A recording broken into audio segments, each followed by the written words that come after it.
دوستو، جو بھی بچہ اس دنیا میں آتا ہے وہ جب بڑا ہوتا ہے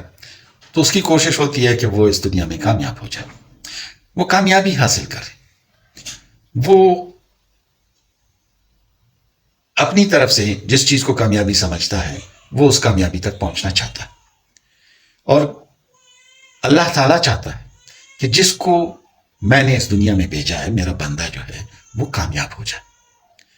اب دونوں کی خواہش ہے، بندے کی بھی خواہش ہے کہ وہ کامیاب ہو، اللہ کی بھی خواہش ہے کہ وہ کامیاب ہو،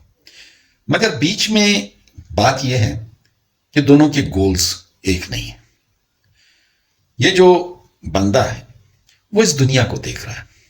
وہ اس دنیا کو دیکھ رہا ہے اور اس دنیا کے کھیل تماشے دیکھ رہا ہے۔ وہ کہتا ہے کہ میں یہاں ایسی جگہ، ایسی پوسٹ پہ پہنچ جاؤں، ایسے مقام پہ پہنچ جاؤں کہ میرا حکم چلے، میرے ہاتھ میں اختیار ہو، میرے ہاتھ میں اقتدار ہو، میرے آگے پیچھے نوکر گھومتے پھرتے رہیں،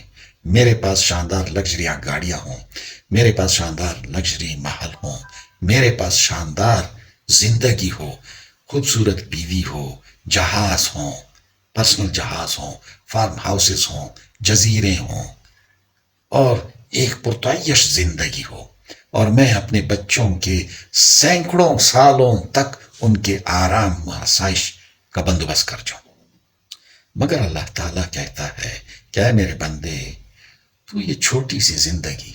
یہ جو ایک درخت کے سائے میں تو آرام کر رہا ہے تھوڑی دیر کے لیے، اسے تو اتنا پرتعیش بنا رہا ہے، میں تو تیرے آخرت کی زندگی کی فکر کر رہا ہوں۔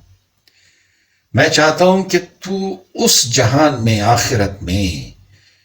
لگژری ہاؤسز تیرے پاس ہوں، تیرے پاس محل ہوں، تیرے پاس جزیرے ہوں، تیرے پاس باغات ہوں، تیرے محل سونے کے، چاندی کے، یاقوت کے، مرجان کے، ہیروں جواہرات کے بنے ہوں، تیرے پاس قالین ہو، تیرے پاس جہاز سے بھی تیز سواریاں ہوں، تیرے پاس لگژری کاروں سے بھی تیز سواریاں ہوں، تیرے آس پاس ایسے نوکر چاکر ہوں جن کو کسی نے بھی نہ دیکھا ہو، تیرے پاس ایسی بیویاں ہوں